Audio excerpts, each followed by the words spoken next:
It's a big year for Gerry Anderson show anniversaries, and with that comes the potential for a good binge watch. This I must say.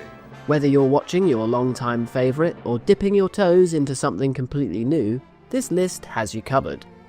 Last year saw the 60th anniversary of Stingray, whilst this year hails in the 60th year of Thunderbirds, the 50th year of Space 1999, the 30th year of Space Precinct, and the 20th year of new Captain Scarlet. So, are you strapped in and ready to launch?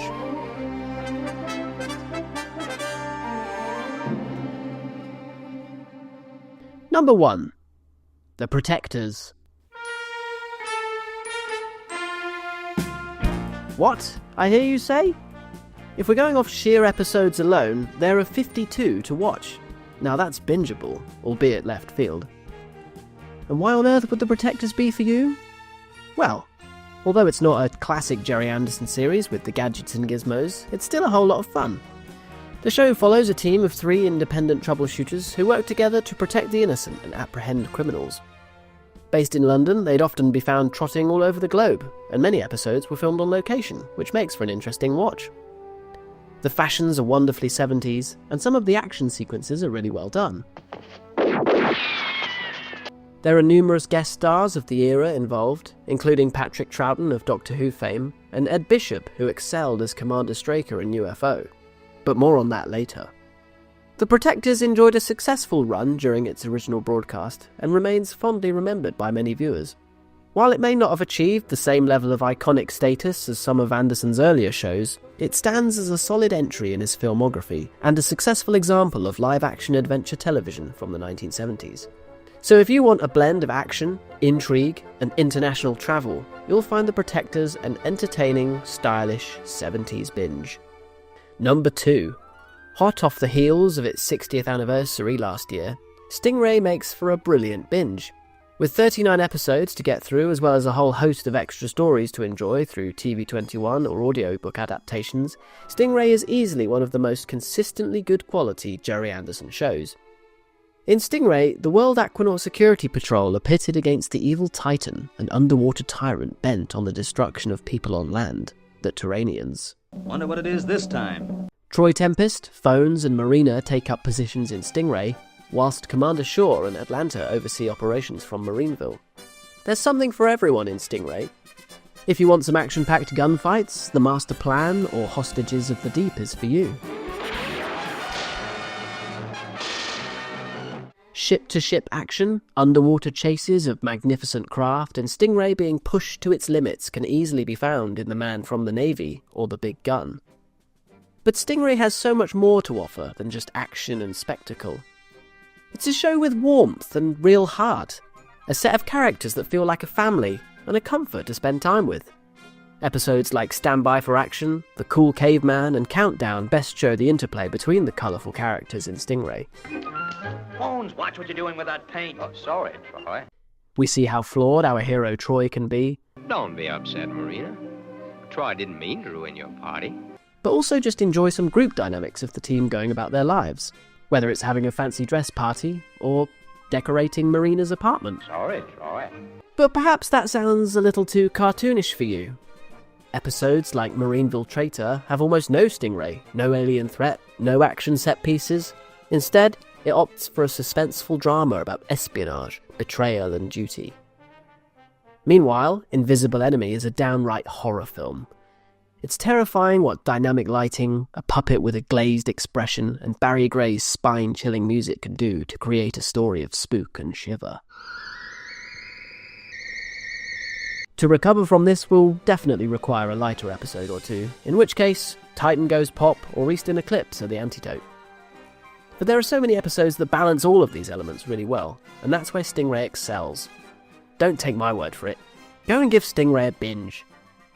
Number 3. Lavender Castle. Perhaps a bit more of a left field one, but if you're searching for a shorter binge, something that you could perhaps do in an afternoon, then Lavender Castle has you covered. Captain Thrice leads a motley crew of misfits in search of the elusive and fantastical Lavender Castle, a place where the evil Dr. Aegon wishes to destroy. Created by Gerry Anderson and artist Rodney Matthews, there's something a bit different to enjoy. The stop-motion animation mixed with CGI in its infancy makes for some interesting visuals. The design of characters is wacky and unique, whilst the stories remain fun and simple. If you want a whimsical adventure for a rainy day, I'd urge you to give Lavender Castle a try. Number 4. Joe 90. Who are you? Joe 90, World Intelligence. Joe 90 follows the exploits of 9-year-old Joe McClane, capable of absorbing the skills of experts in order to carry out missions for the World Intelligence Network. It's a questionable ethical concept, but it makes for a fun, action-packed romp all the same. What? Not only are there a mixture of memorable characters to enjoy in the form of Joe, Mac, Sam Loover and Shane Weston, who all have a bit of a squabbling interplay, the stories feature all kinds of exciting and suspenseful plots. International intrigue, dangerous villains, high-stake missions involving anyone from boy princes to concert pianists are the order of the day in Joe 90, not to mention a great array of special effects treatment. Although without the usual fleet of vehicles like in Thunderbirds or Captain Scarlet, Joe 90 still manages many great model effects sequences. The fighter jet sequence from Most Special Agent is a great way to open the show, and there are a whole range of standout episodes to enjoy that feature the Century 21 production team at their very best. Let us know your favourite episode of Joe 90 in the comments. Number 5. UFO. Now this is where we're getting into the gritty stuff. This series offers a brilliant blend of action, suspense, alien threat mixed with human drama, and it's full of retro charm. Yeah, I'm talking about the Purple Wigs. Commander Ed Straker, played by the brilliant Ed Bishop, leads Shadow, the Supreme Headquarters Alien Defense Organization, against an ever-increasing threat of alien invasion of Earth. But there's something sinister about the way in which the UFOs are attacking the Earth. It seems conquest is not their goal, but survival, and they are here to harvest the organs of humanity. Whilst the usual Gerry Anderson staples are present, cool vehicles, great special effects sequences, military organizations and rousing music, UFO has a darker tone. I never want to see you again.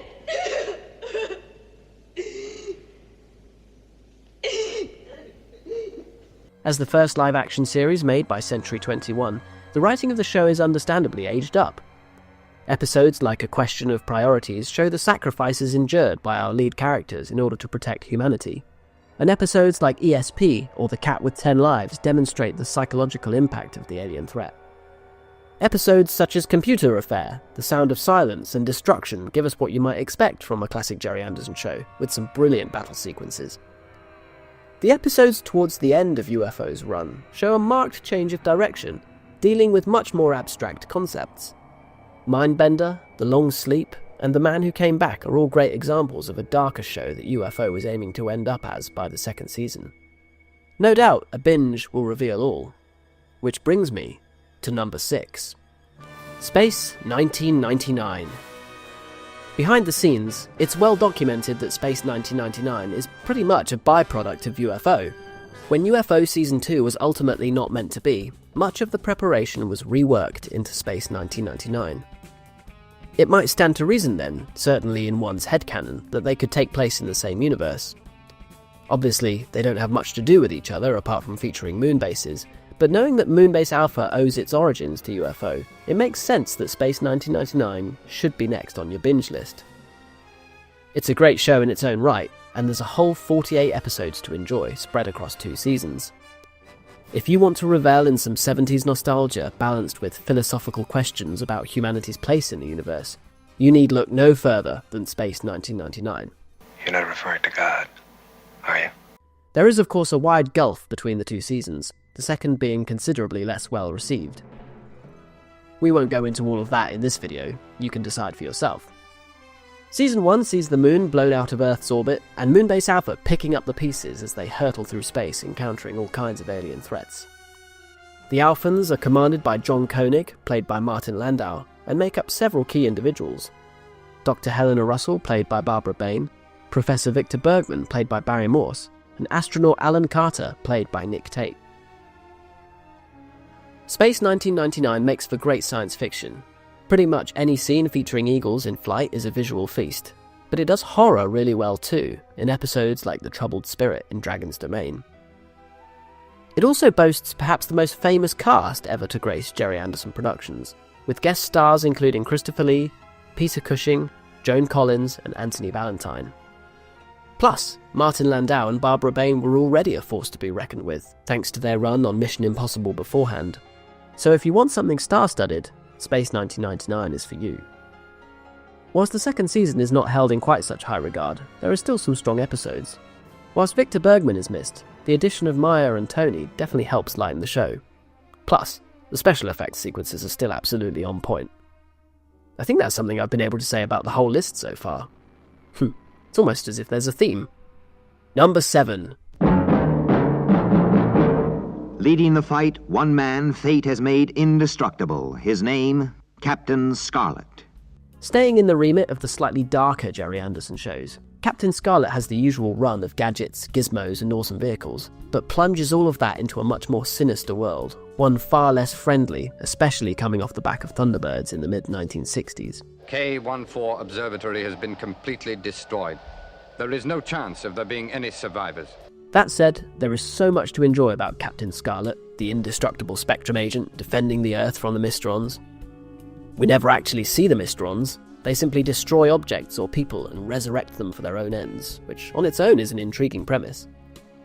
On some occasions they win as well, which makes the show feel incredibly high stakes. This time we're gonna do it!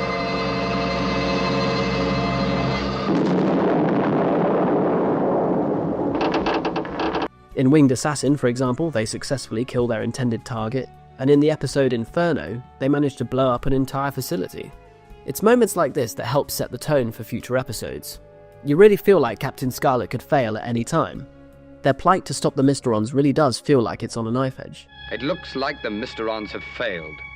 No, Earthman. We will be avenged. And that really is the draw of Captain Scarlet, for a show that doesn't contain much warmth. But that's not always the case.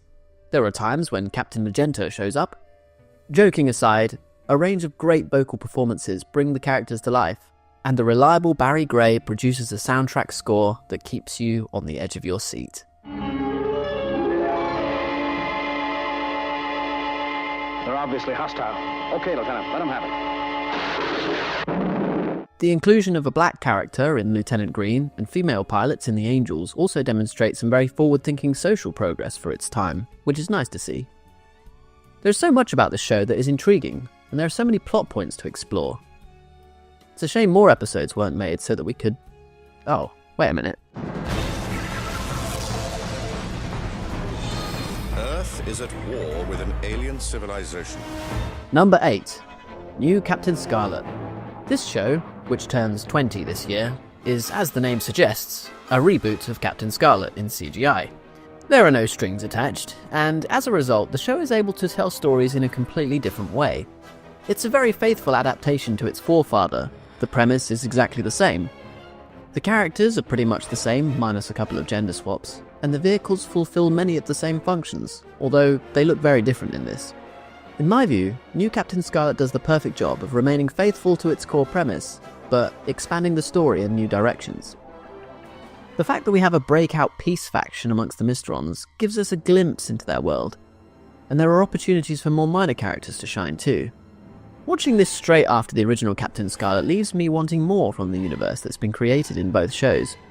I'd love to have seen some stories where Spectrum fight a new antagonist instead of just the Mysterons, but either way, let us know what you think. Number 9. Thunderbirds. Of course, we couldn't leave out Thunderbirds from any Gerry Anderson binge. With 32 episodes of the original series to enjoy and 2 feature films, there's so much to love about the show, and this year, it's 60 years old. Join the Tracy family in their magnificent machines as they save people in danger across the globe. From rescues in outer space to danger in the depths of the ocean, there's something here for all to enjoy. Join Lady Penelope and Parker for some classic espionage in The Duchess Assignment or The Man from MI5, or go along with trusty Scott and Virgil as they fight infernos in Pit of Peril and City of Fire. Thunderbirds Go, the first feature film, sees the crew of Zero X man a mission to Mars, with international rescue along to save the day as they make their return. Thunderbird 6 sees members of international rescue themselves taken hostage aboard Skyship 1, and a daring effort to save them thanks to a brand new Thunderbird machine, none other than a Tiger Moth biplane.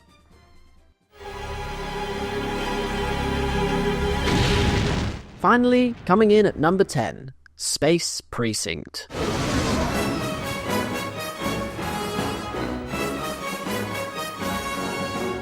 What? Space Precinct in the top spot? Yes, stay with me. This show is something of a hidden gem, enjoying only a fraction of the popularity it deserves, like other Anderson shows. And now that it's available to watch in HD, there's so much to enjoy in a good Space Precinct binge. Lieutenant Patrick Brogan and partner Jack Haldane work for the 88th Precinct, fighting crime on the planet Altor, a melting pot of alien and human civilizations. It's got all of the ingredients of what makes Anderson shows so special. It begins with a rousing musical score to some action-packed opening credits. The visual effects are top-notch, with all kinds of vehicle chases to enjoy throughout the show, as well as epic shootouts. The alien prosthetics really sell the feel of a faraway planet, and yet it has a warmth that makes you feel right at home with the characters. Captain Podley runs a tight ship, whilst the will they, won't they romance between Officer Castle and Haldane progresses gently throughout the show. Officers Orin and Romek provide the comic relief, whilst a range of terrifying villains cause all kinds of chaos. I haven't just chosen Space Precinct because it's now available in a beautifully remastered Blu-ray. I genuinely think there's so much to enjoy from a show many people, even fans of Gerry Anderson, haven't given a chance to. So why not? Give it a go! Let us know which shows you'll be watching this year.